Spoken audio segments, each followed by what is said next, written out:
खंडाळा येथे घराला भीषण आग लागून लाखो रुपयांचे नुकसान. शेजारी राहत असलेल्या विरोधकांनी आग लावल्याचा आरोप.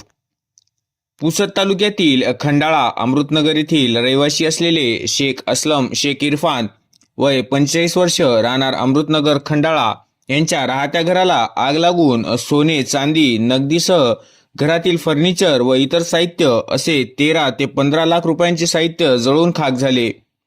सदर घटना ही दिनांक 3 जानेवारी 2026 रोजीच्या सकाळी घडली. पीडित परिवार राहण्याचे जगण्याचे मोठे संकट कोसळले आहे व मदतीची अपेक्षा करीत आहे.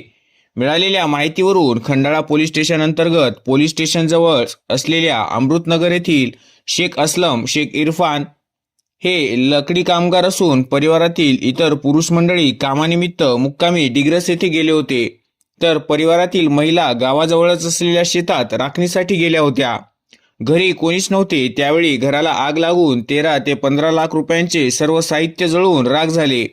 सदर घटना 3 जानेवारी 2026 रोजीच्या सकाळी लक्षात येऊन आग विझवण्याचा भरपूर प्रयत्न करण्यात आला. पुसद येथील अग्निशामक दलाला पाचारणही करण्यात आले, पण तोपर्यंत भरपूर उशीर झाला होता. सर्व काही जळून राख झाले. परिवार उघड्यावर आला असून मदतीची अपेक्षा आहे. पीडित परिवाराकडून शेजारी राहत असलेल्या विरोधक यांनी आग लावल्याचा आरोप केला गेला असून पोलीस स्टेशनला त्यांच्या विरोधात तक्रार दिली आहे.